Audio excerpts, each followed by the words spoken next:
All right. Good afternoon, everyone. If you're watching live on YouTube, I just put a link in the chat to a Zoom call.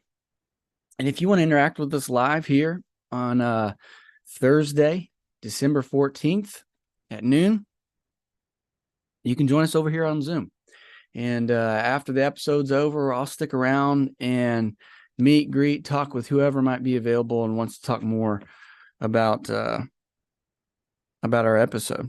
So let me get some things set up here and we'll get started.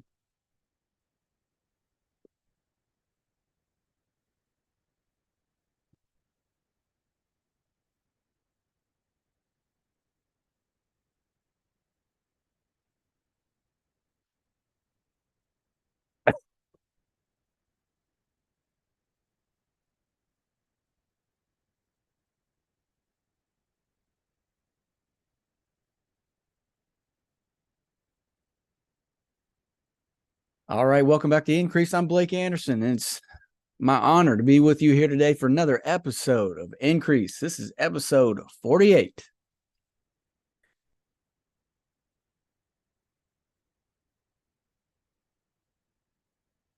Welcome back to Increase. I'm Blake Anderson.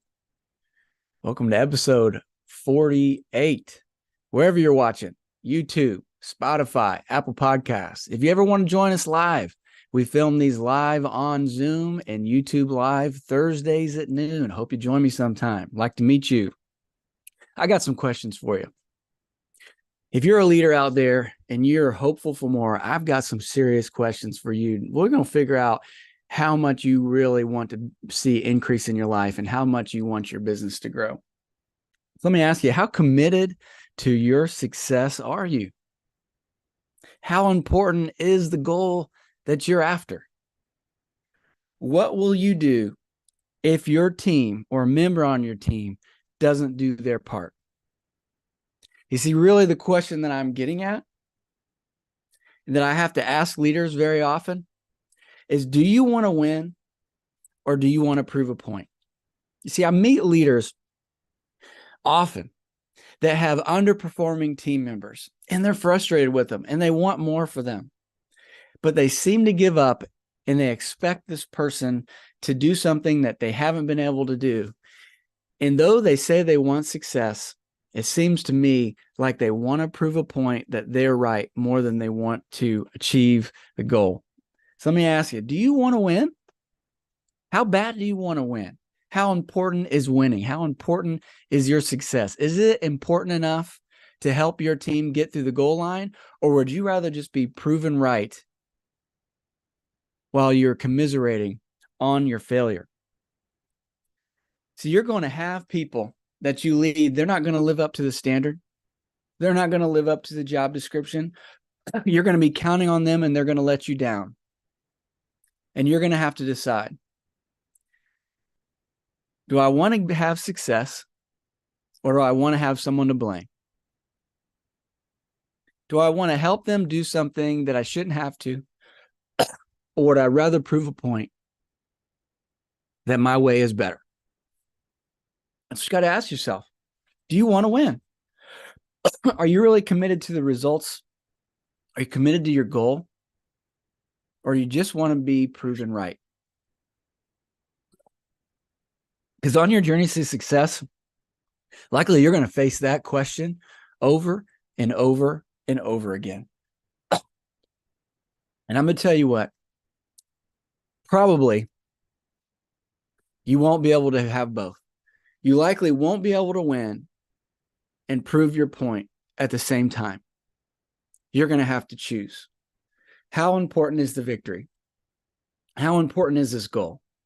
Or would I rather just be known as the smartest person in the room? And that's a hard thing. But this is where we find out whether you're a strong leader or not, whether you're really committed to your goal, and whether I should trust you with the next assignment. So I'm going to give you just some descriptions of the character of a strong leader, the kind of leader that answers this question correctly, the kind of leader that brings results. And then I'm going to give you a tool. I'm going to give you some tactics for leading your team so that you can be one that says, I get results. rather than one that's always complaining about the people on your team who are underperforming. Someone who gets more out of their team rather than who's always trying to hire someone new. So if you are going to be a successful, effective leader, your character is going to have to look like this. You're going to have commitment. You're going to have to be committed to your goals. You're going to have to be committed to the assignment. You are going to have to be committed to success, because it starts right there. You have to know what you want, and you got to know why you want it. And you've got to be willing to do whatever it takes. The second thing is you're going to have determination. You're going to have to be determined to do whatever it takes to get there. So first you start by committing to what you want. And the second, you've got to resolve yourself with determination to do whatever it takes. But then the third thing, it's going to take humility. I don't care how strong of a leader you are, you will have to be humble. You'll have to be willing to look for strategies and tactics you've never tried before. You're going to have to be willing to change your plan. You're going to have to be willing to listen to your team members. You're going to have to be willing to put the goal and the team ahead of your success and ahead of your recognition. Because oftentimes you will not continue to achieve success long-term as long as you have to be recognized all along the way. Fourth, the character of a leader that's able to lead their team's success is you're going to have grace. You're going to have grace. Grace for the people on your team. Understanding that the best laid plans still have to be implemented by people. You're going to have grace to understand that each person brings a unique set of strengths and weaknesses to the table. And for all the strengths that they have weaknesses that have to be dealt with. And in order to utilize someone's strengths, you're going to have to deal with their weaknesses. But great leaders know how to lead their people into success, and they have grace for their weaknesses. They have grace for what's going on in their life. And they're able to get more out of people because they have compassion and empathy for their team. And then fourth, the best leaders are willing to get involved. The best leaders don't just have people do things for them. The best leaders don't just operate according to the job description. The best leaders are willing to roll up their sleeve and get down in the mud with the team when it's time to get the job done, when it's time to go the extra mile in the distance. And so I want to give you some tactics as a leader to get your team to win. And ultimately, we're answering this question. Do you want to win, or do you want to be proven right?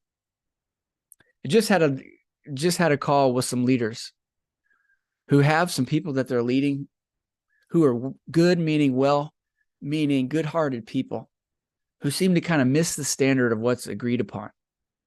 And in their frustration, they'll often let these people fail, not realizing that when their team fails, they fail as well. Because you can never forget that the leader's success is in the hands of the team, but the team's success is the leader's responsibility. You see, you leader, you need your team, and that team needs you. And it's symbiotic, and you'll have to work together. So here's some tactics if you truly are committed to winning and you want to win and you want to achieve your goal more than you want to be proven right, more than you want to prove your point. The first thing you've got to do as a leader is you've got to communicate. Clarity is of the utmost importance to a team that's trying to accomplish anything. No one can move confidently, competently, or achieve excellence and comprehensive success if they don't know what they're doing. You've got to describe what success looks like, and you've got to describe all the expectations. It's your job as a leader to communicate, to instill clarity amongst the team. Second thing as a leader is you've got to be willing to lead by example. Everyone's going to have different job descriptions and different responsibilities, but you as a leader have got to be willing to lead by example. You've got to realize that you can't hold anybody accountable to anything that you're not willing to do yourself. And trust me, if you're willing to blaze the trail, to hit the challenge head on, to come in early and work late, you're willing to not just set a standard, but live up to the standard that's been set for your team, then you will have a group and of followers on your team who are willing to follow you into success. Third tactic is you as a leader need to understand that it's up to you to train your people. Though you hope that you've hired people that have been trained, that have a resume and experience in what they offer, it's still up to you to train. Are you training them in a new tool? Are you training them in a new way? Are you training them into the company culture? You see, your success is in their hands. And so for you to be successful, they're going to have to be able to do more. And it's your job as the leader to train them. If someone's not able to live up to the standard and rather than complaining that they are not enough, you're going to have to be willing to train them. What is your responsibility in their performance? Your responsibility is that they know what's expected of them and that they're trained to do their job. And you have to take responsibility for that. The second thing, or the next thing you have to do along with training, is you've got to coach them as they implement. See, training and coaching are two different things.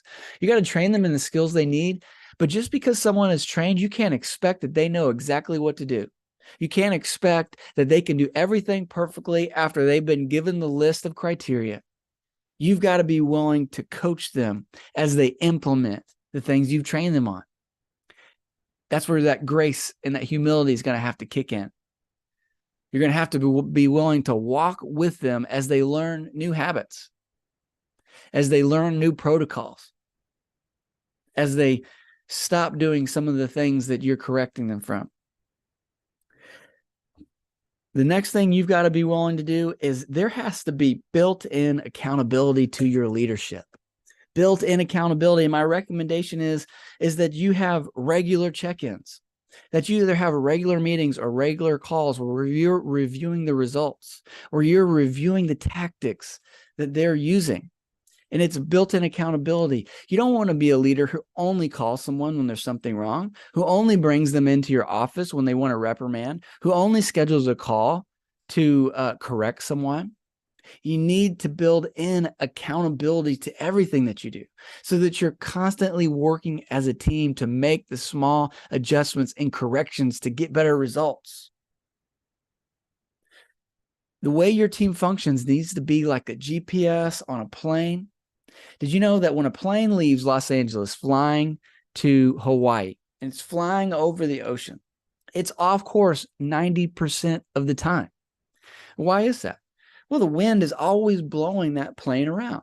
But what the GPS does is the GPS makes micro corrections all along the way. It doesn't just correct when they've flown 6 hours only to find out that they're in Japan and they have to turn back. It doesn't fly 3 hours halfway only to check in and find out that they're 5 hours behind schedule because the wind blew them off. No, the GPS is a constant check-in.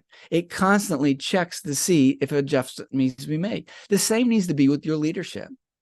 You see, when you build in this accountability into your meetings and into your process, then people can make these micro corrections that don't require reprimands, that don't require being written up, that don't require demotions. Instead, these micro corrections is a form of training, coaching, and equipping your team members. So don't be afraid to have accountability built in. Ask someone, how's it going? Are you able to do the tactic? What was your results last week? Build that in. Then you become a team member alongside of the person you're holding accountable, and you are committing to their success and helping them get there. No longer do they see you as an adversary. Instead, you are a friend, you are a counselor, you are a guide that they can trust. Wouldn't you rather them call you when things weren't going well and ask for your advice on how to get them back on track than you get to the deadline only to find out that they had failed? See, again, I have to ask you, what are you more committed to? The goal or proving your point? See, if you're committed to the result, if you're committed to success, then it's not about proving to anyone that you know best. It's about helping them get across the goal line. It's about helping the team succeed.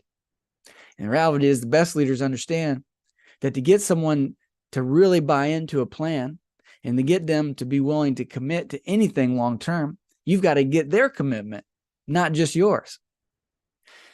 And to get someone, the best way to get someone's commitment is when they're committing to their idea, not committing to your idea.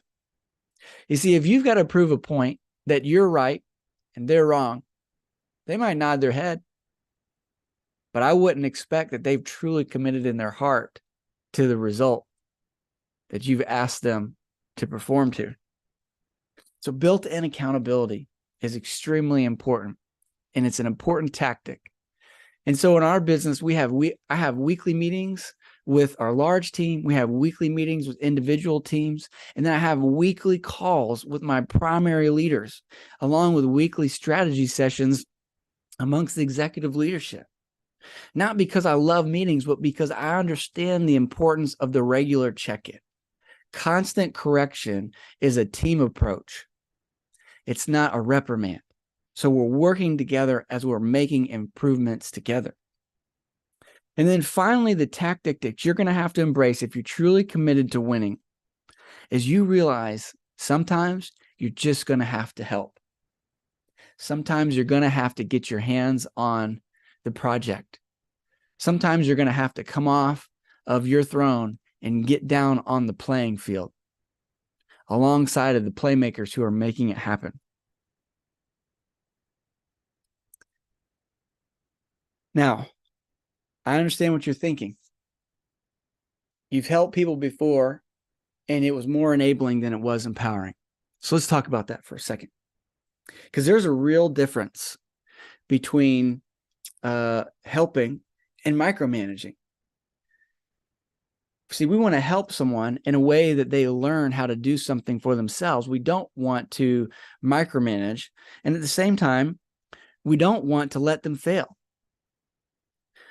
So we could micromanage someone, directing their every step, in which case they never learn anything because it's not their idea, or we've done the work for them, or we completely take a hands-off approach and we let them fail and we point out their flaws once they've failed. We have to find a balance in the middle where we're not micromanaging, where we're not doing it for them, but we're also not letting them fail in the process. In our help, we've got to do it with them, not for them. So as a leader, sometimes you're going to have to do some work alongside of people. And yes, it's their job description. And yes, they're getting paid for it. And yes, it's taking time away from the things that you need to be doing. But we go back to think, how committed to this result am I? Am I committed enough to coach them through the implementation? Understanding that some of the coaching means I've got to get down there with them and help, because some people learn best when you show them. Some people learn best when you do it with them. Some people learn best when a coach's eye is watching their every move, when they feel your support and they gain the confidence to know that what they've done is working and that you approve of it and it will lead them to success. So yes, you're going to have to help. Yes, you're going to have to take time out of your schedule. Yes, it's going to mean extra phone calls. Yes, it's going to feel like you're doing someone else's job. But if you do it right, then your help will be a form of training and coaching that will empower them to finally start doing their job and their role to the standard that you want for them. Now, that's a hard thing, I realize, because you might have people on your team that do their job excellent. They don't need anything from you. And you're just thinking, gosh, if I could just get more of those people, then we'd be rolling. Maybe you should. Maybe there's some people that you shouldn't help. You should just fire them. But I think there's a lot more people that if you'd give them the time, if you'd commit some resources, and you would get down on the ground with them and get in the dirt with them, that they would learn, that they would do better, that they could be a successfully contributing member of your team. So I just want to recap with this question. Simple concept, but you got to ask yourself, do you want to win, or do you want to prove your point? And you should ask yourself that every time you have frustration with a team member. Do I want to just prove my point here? Do I just want to be known as the smartest person in the room, but have to swallow the fact that I never get good results? Or do I want to be known as the winner, the leader that everybody wants to follow, the leader that the team members go the extra mile for? because I'm known as someone who communicates clearly. I'm known as someone who leads by example, because you're known as someone who's willing to train the team in everything that you expect of them. You're known as someone who will coach them through the implementation. You'll take that extra time because you're known as someone who does hold them accountable to the standard, but does it in a way that gives them the chance to make micro corrections to success, and known as someone who's willing to help. See, those are the tactics of a winning team. That's the tactics of a winning leader. So next time you're frustrated, ask yourself that question. Do I want to win here? Or I just want to be proven right? And I think when you realize what the right thing to do is for the company, for the client, for your boss, for your team, you'll realize that you want to win and you need to help your team. Because as a leader, you understand that your success is in the hands of your team, and their success is your responsibility. So join me next time, leaders, as we learn to increase. I'm Blake Anderson. I'll see you next episode.